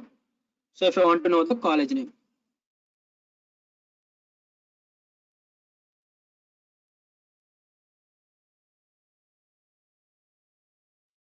Okay, here I can take the argument as the anything. I can take it as the self, or I can take it as the anything. Okay, so if I simply if I want to return the class dot what is the college name, where the college name is available inside the class variable which is located at the starting. Okay, I can access without creating the object. I can get directly access the class variables. What are the class variables I have created? College, branch, and college address. Okay, so from the student got college name. Sorry, I have to call. Okay, automatically what it has done from the student, it has been written the college name. Without initializing the object, I can get the data from the class directly. Okay, without starting the without initializing the object, I can get the directly from the static method. What are the method I'm interested to write? It returns. While coming to the class methods, it returns the data, whatever the data available inside the class. Okay, so there are other concepts available. If you are interested to explore this, you can explore. These are the things which we will be using in the further classes, like creating these things. So there are other concepts. If you are familiar with the Java means, we can also use the these properties inside the object oriented. So first thing is the encapsulation.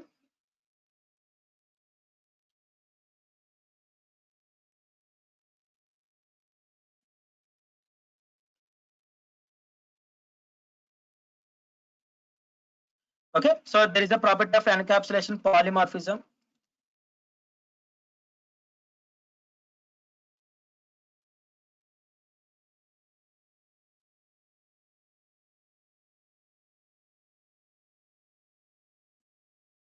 Inheritance.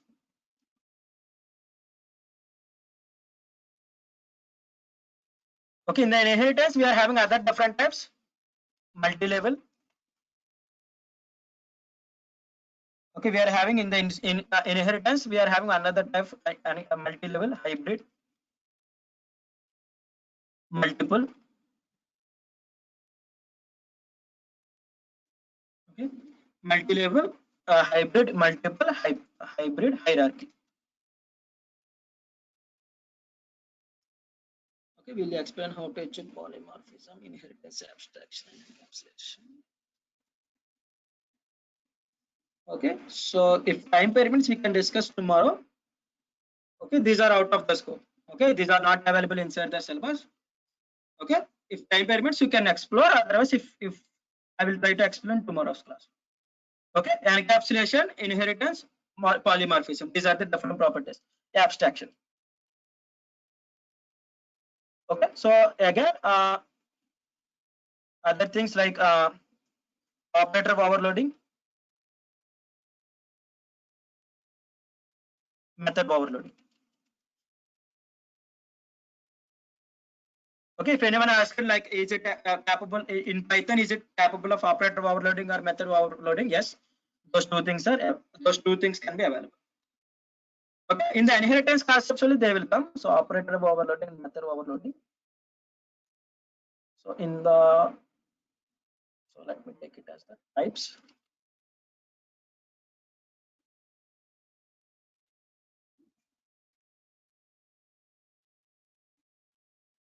Method overloading and method overloading as well as the operator overloading will be, those are the two concepts inside the inheritance. Okay, if time permits, mostly I will try to explain those things. Okay, so today we have discussed like those are also important concepts. So if you are like completely, if you are interested to go with the Python developer, if you want to start your career as a Python developer, means definitely you have to learn. Yes, overloading or overwriting, both are things.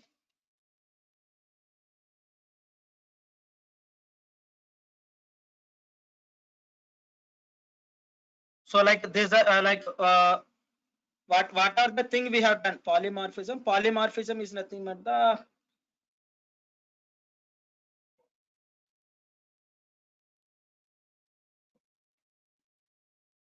so inheritance only, because what are the thing what in Python? So overloading not, I think so, overwriting. Maybe overloading different from overwriting. Okay, so if I'm creating a parent class to the child class, so what are the so if there is a property belongs to the parent class, if I'm modifying that particular property in the child class, so the property, the parent property will be modified by the child property. That is nothing but the overwriting or method overwriting or operator overwriting. If I'm overwriting a particular method means it is called as a method overwriting. If I'm particular operator or nothing, if I'm overwriting the or overloading the operator, okay, from the parent to the child class, then it is called as the operator overloading. Polymorphism is nothing but the our abstract classes are in interface there in Python. Yes, abstraction also available. Abstract classes also available. Okay. So inside polymorphism is nothing but a particular class or function which can be used for the any of the class. We have seen few classes. Length can be applicable for more different type of classes. Okay, a particular function which can be applicable for like most of the classes. Length. Okay, length can be used for list class, string class, dictionary class, as well as the many forms. Yes, good, many forms.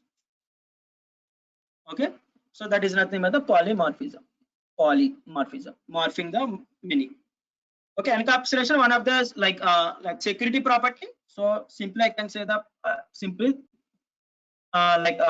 encapsulation is nothing but the, if you observe here, previously I have modified a variable. Outside the class. I can access the data outside the class. I can access the data of an object outside the class. I can modify the data of a particular object outside the class, like anywhere at the program. But if I want to restrict the modification, for example, if I created a student progress report, if every student can modify means there is no thing of giving a marks. Okay, so if I want to restrict the modifying after creating the object means I can use the encapsulation. That is nothing but the one of the property which makes Java as the powerful programming language, which is nothing but the security. Okay, wrapping of data. Okay, that's it for today. Hierarchical multiple single inheritance. Okay, so that's it for today. Single underscore or double underscore. Yes, before variables. Yes, Saranteja. If you are creating a class variables or as well as if you are creating the instance variables by placing the underscores previous the variable names, those are called as the encapsulated variables. Okay, so that's it for today. If anyone having any doubts regarding the things which I have discussed today, so what are the things we have discussed in today's class? Let me give some outcome.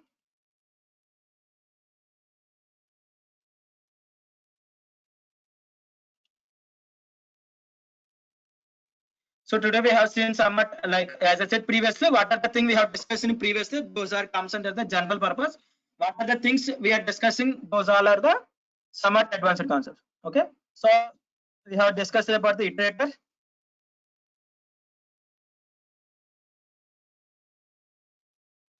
We have seen the generator. Okay, for again we have seen the OOP. Inside the OOP, we have seen few different definitions like class. What is a class? Object. Okay, so next one is the method, attribute. Okay, again in the method we have seen three different types. Okay, so instance,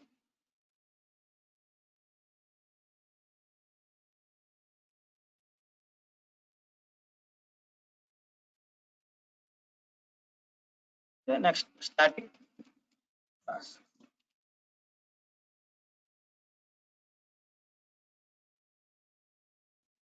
Okay, these are the like some of the common definitions in every interview I will be asking. Okay, if you're targeting for any of the job opportunity regarding the Python, these are the common questions. Okay, mostly. Okay, so attribute. So because these are the somewhat because list. If I ask the list means the candidate who learned the Python, they will definitely know about the list or tuple or list difference between the tuple versus the things. If a person candidate learned completely about the Python means they should be completely differentiate like know about these things. Instance methods or instance attributes or instance variables, class variables. Okay, that's it for today. I hope everyone understood these concepts. What are the things I have discussed today? If anyone having any doubts, means you can stay back and ask regarding from day 1 to till date. If you are not having any doubts, means you can leave. Thank you for being with us in the day 17 session of data science using Python internship planning program. So while practicing, if you are getting any doubts, means you can get back on the Slack chat. Thank you. So regarding the attendance, I will try to update by end of the day, like if this week attendance, no worries.